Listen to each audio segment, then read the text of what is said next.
Hello and good morning everyone. स्वागत है आपका कंप्यूटर जीके की इस इम्पोर्टेंट क्वेश्चंस की सीरीज में। यदि आप कर रहे हैं RSCIT ट्रिपल सी या फिर किसी भी प्रतियोगिता परीक्षा जिसमें कंप्यूटर के क्वेश्चन आते हैं, तो ये सीरीज आपके लिए बहुत ही इम्पोर्टेंट होने वाली है। और इसके साथ ही जो अभी ट्रिपल सी का एग्ज़ाम हुआ है, जो 7 अगस्त को एग्ज़ाम हुआ है, उम्मीद है आप सभी का एग्ज़ाम अच्छा हुआ है। तो चलिए शुरू करते हैं 1 नंबर क्वेश्चन से। अपना पहला क्वेश्चन है, निम्न में से कौन सा सुरक्षित ब्राउजिंग के लिए अच्छा अभ्यास है। इनमें से अपन सुरक्षित ब्राउजिंग करते हैं, नेट पे कोई काम करते हैं, उसके लिए सही और सुरक्षित कौन सा है। तो अपना पहला ऑप्शन है एंटीवायरस ना चलाना, दूसरा है गोपनीयता नीतियों को न पढ़ना, तीसरा अपने सॉफ्टवेयर को अपडेट ना करना, और चौथा है सार्वजनिक या मुफ्त वाईफाई से बचें। अब देखिए, एंटीवायरस ना भी चलाएं तो भी अपन अपने जो कंप्यूटर है उनको जो ऑनलाइन थ्रेड्स हैं उनसे बचाया जा सकता है। गोपनीयता नीतियों या फिर सॉफ्टवेयर को अपडेट ना करें तो भी चलेगा, लेकिन यदि आप सार्वजनिक या मुफ्त वाईफाई चलाते हैं तो उससे अपना सुरक्षित ब्राउजिंग को खतरा हो सकता है। तो अपना इसका सही आंसर है सार्वजनिक या मुफ्त वाईफाई से बचें। अगले क्वेश्चन की तरफ बढ़ते हैं। अगला क्वेश्चन है, डैश मॉनिटर का उदाहरण नहीं है। इनमें से मॉनिटर कौन सा नहीं है। तो देखिए, CRT, LCD, फ्लैट पैनल या लेजर। इसमें अपना सही आंसर क्या होगा, लेजर जो मॉनिटर का उदाहरण नहीं है। अब देखिए, सबसे पहले अगर अपन बात करें तो CRT क्या होता है। CRT देखिए कुछ इस प्रकार से अपने को CRT दिखाई देता है। CRT की फुल फॉर्म होती है कैथोड रे ट्यूब। मतलब कि जो ये पीछे का जो हिस्सा है, अपना जो टीवी टाइप में आपने देखा होगा, जो अपने टीवी टाइप में जो मॉनिटर होता है उसे CRT कहा जाता है। LED आप जानते हो, ये अपनी कुछ इस प्रकार से LED दिखाई देती है। LED की फुल फॉर्म होती है लिक्विड क्रिएटल डिस्प्ले। अब इसके बाद एक और होता है जो पैनल होता है, जो अपना फ्लैट पैनल होता है। तो वो अपना फ्लैट पैनल कुछ इस प्रकार से दिखाई देता है। तो अपना इसका सही आंसर क्या होगा, लेजर। लेजर अपने जो मॉनिटर का उदाहरण नहीं होता है। आगे बढ़ते हैं। अगला क्वेश्चन है, निम्न में से राजस्थान सरकार द्वारा चलित ई-कॉमर्स वेबसाइट का उदाहरण है। अब देखिए, राजस्थान सरकार की जो ई-कॉमर्स वेबसाइट है वो कौन सी है।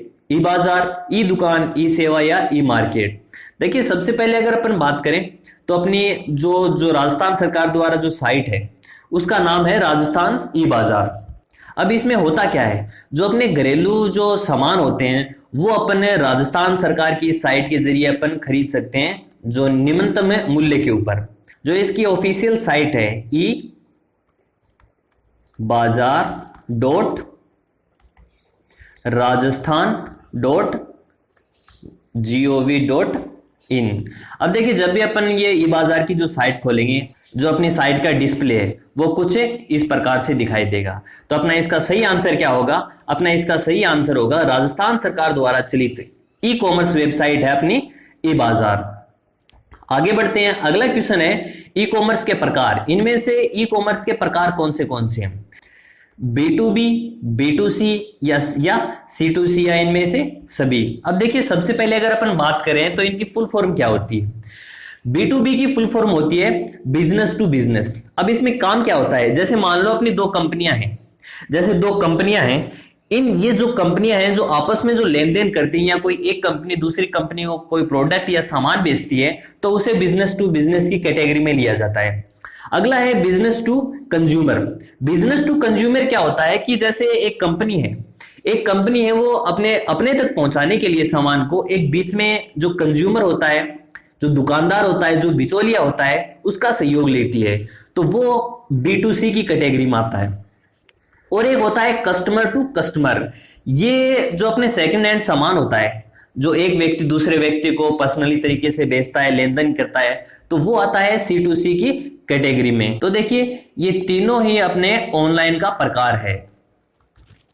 तो अपना इसका सही आंसर क्या होगा, दिए गए सभी। अपन B2B भी ई कॉमर्स का प्रकार है, B2C भी है और C2C भी है। आगे बढ़ते हैं, अगले क्वेश्चन की तरफ बढ़ते हैं। किसी को ईमेल भेजने के लिए आपको उसका डैश ही जानना जरूरी है।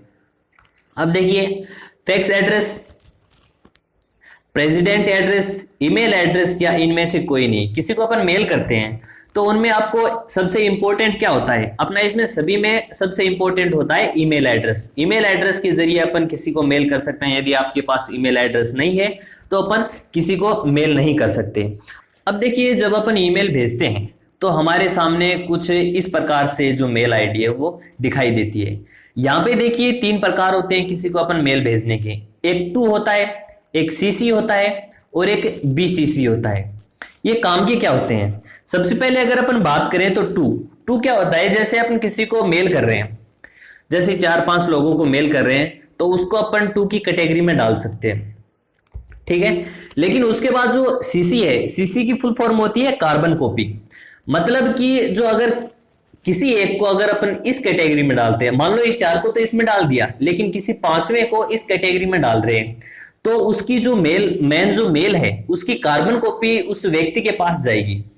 और जितने भी कार्बन इसे और जितने भी सीसी के अंदर अपन ऐड करेंगे वो सभी एक दूसरे को पता होगा उनको कि मेरे अलावा कार्बन कॉपी किस किस को भेजी गई है।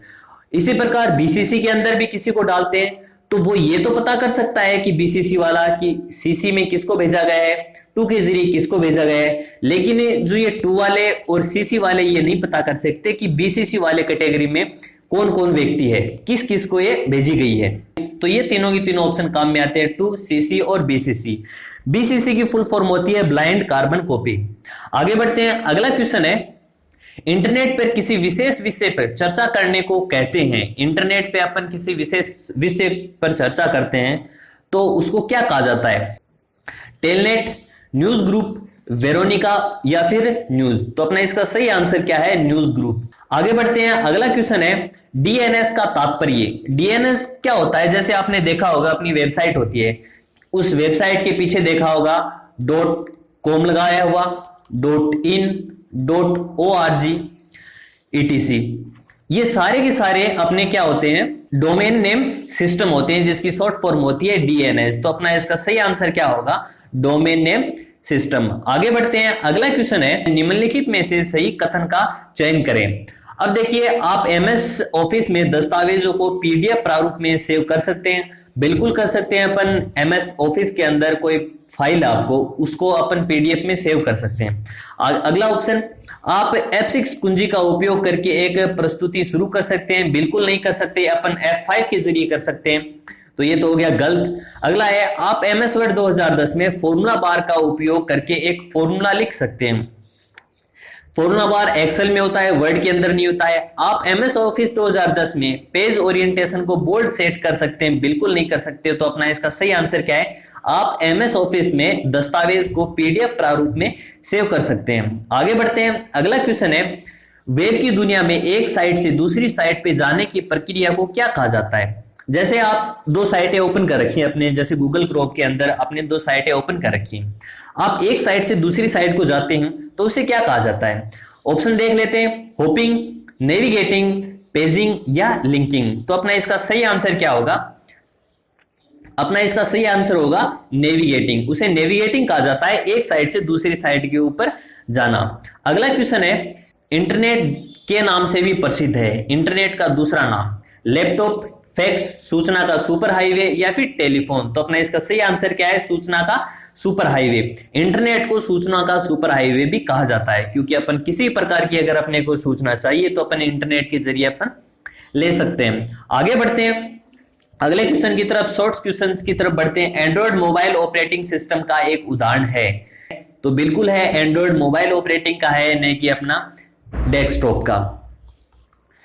आगे बढ़ते हैं, एमएस वर्ड 2010 में फॉर्मेट पेंटर की शॉर्टकट की क्या होती है? तो इसकी शॉर्टकट की होती है Ctrl+Shift+C। अगर आपको ये तो फॉर्मेट पेंटर की कॉपी करने की है, यदि आपको कोई फॉर्मेट पेंटर का जो प्रारूप है उसको पेस्ट करना हो तो उसकी जगह अपने सी की जगह अपन वी प्रेस करेंगे। आगे बढ़ते हैं, एमएस एक्सेल 2010 में फॉर्मूला -lenvmou@rscit का परिणाम क्या होगा? तो अपना इसका परिणाम होगा 10। क्यों होगा? LEN ये जो फॉर्मूला है क्या काम में आता है? ये जो अपने कोष्टक के अंदर जो वैल्यू होती है, जो वर्ड्स जो आपने लिखा हुआ है उसमें कितने कैरेक्टर हैं वो जानने के लिए काम में आता है। जैसे 1 2 3 4 5 6 7 8 9 और 10, तो अपना इसका परिणाम क्या होगा? 10 होगा। आगे बढ़ते हैं, अगला क्वेश्चन है MS वर्ड 2010 में कुंजी कर्सर के बाईं ओर के अक्षर को मिटा देती है और कुंजी कर्सर के दाईं ओर के अक्षर को मिटा देती है। जैसे आपने कोई नाम लिखा, जैसे मैंने नाम लिखा वन क्लिक, अगर आपका कर्सर यहां पे है, अगर आपका कर्सर इन दोनों के बीच में है, वन और क्लिक के बीच में है, यदि आपको इस कर्सर के इस साइड का अगर आपको कोई वर्ड काटना हो, हटाना हो, डिलीट करना हो, तो अपन किस की का यूज करेंगे? तो अपन करेंगे बैक स्पेस की का। बैक स्पेस की का। अगर आपको राइट साइड के कर्सर को हटाना हो तो अपन किस कीज का यूज करेंगे? तो हम करेंगे डिलीट की का। तो अपना क्वेश्चन क्या था? MS वर्ड 2010 में कुंजी कर्सर के बाईं ओर के अक्षर को मिटा देती है। कौन सी कुंजी कर्सर मिटा देती है बाईं ओर के?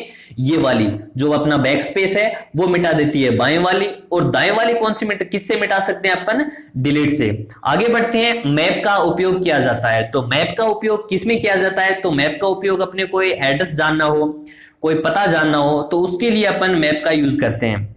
तो फाइंड लोकेशन, किसी लोकेशन का पता करने के लिए अपन मैप का उपयोग करते हैं। आगे बढ़ते हैं, इसके साथ देखिए यदि आपको इन क्वेश्चंस की ये जो PDF है ये अगर चाहिए तो नीचे डिस्क्रिप्शन में दिए गए लिंक पे आप जाके इसकी PDF प्राप्त कर सकते हैं, या आप टेलीग्राम पे जाके भी इस PDF को प्राप्त कर सकते हैं। आगे बढ़ते हैं, लास्ट क्लास के रिवीजन की बात करें तो डैश एक ऐसा विधि है जहां कई कार्य या प्रक्रियाएं सामान्य प्रोसेसिंग संसाधनों जैसे कि CPU को साझा करती है, जबकि डैश एक प्रोसेसिंग मोड है जो एक साथ कई CPU का उपयोग करके दो या दो से अधिक प्रोसेसिंग को प्रोसेस करती है। तो अपना इसका सही आंसर क्या है? मल्टीटास्किंग और मल्टी प्रोसेसिंग।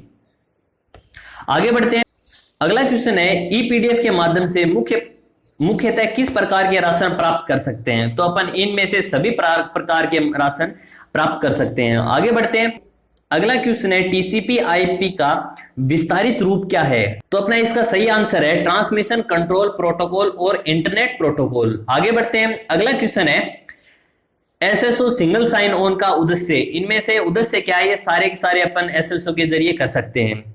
तो अपना इसका सही आंसर है ये सभी। आगे बढ़ते हैं, अगला क्वेश्चन है राजनेट में कनेक्टिविटी हेतु किस तरीके का इस्तेमाल किया जाता है? तो अपन सैटेलाइट, लेन, स्वेन या फिर ऑल ऑफ द अबाव, इन सभी का यूज कर सकते हैं अपन नेट कनेक्टिविटी के लिए। आगे बढ़ते हैं, अगला क्वेश्चन है UPI का पूर्ण रूप नाम। UPI की फुल फॉर्म क्या होती है? UPI की फुल फॉर्म होती है यूनिफाइड पेमेंट्स इंटरफेस। आगे बढ़ते हैं, अगला क्वेश्चन है निम्न में से कौन सा आयकर सेवाओं के अंतर्गत आता है? तो इनमें से आयकर सेवाओं के अंतर्गत आता है पैन कार्ड आवेदन करना और उसे अपडेट करना। आगे बढ़ते हैं, अगला क्वेश्चन है मूल और असंबद्ध प्रलेखन के प्रमाण प्रदान करने के लिए एन्क्रिप्शन तकनीक का उपयोग किया जाता है। तो इनमें से किसके जरिए कर सकते हैं? तो अपना इसका सही आंसर है डिजिटल सिग्नेचर का। आगे बढ़ते हैं, अपना अगला क्वेश्चन है डैश में आमतौर पर ईमेल द्वारा उपयोगकर्ताओं को एक लिंक क्लिक करने और उसमें व्यक्तिगत डाटा दर्ज करने के लिए कहा जाता है। देखिए जो ईमेल के जरिए अपना जो थ्रेट होता है, अटैक होता है, वो अपन इनमें से किन के जरिए होता है? तो वो होता है फिशिंग अटैक के जरिए। आगे बढ़ते हैं, अगला क्वेश्चन है शॉर्ट क्वेश्चंस की बात करें तो डैश स्पेशल प्रोग्राम है जो निर्दिष्ट इनपुट उपकरणों को बाकी के कंप्यूटर सिस्टम से संचार करने की अनुमति देता है। तो वो होता है डिवाइस ड्राइवर।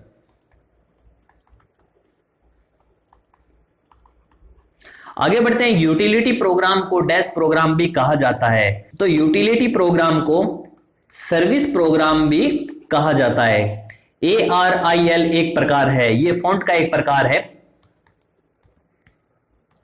AIL क्या है? फॉन्ट है। आगे बढ़ते हैं, अगला क्वेश्चन है यदि 3/6 का किसी एक सेल में बिना किसी फॉर्मेटिंग के प्रवेशित किया जाता है, एक्सेल उसे व्यवहार में लाता है। तो वो व्यवहार में लाता है अपने डेट की।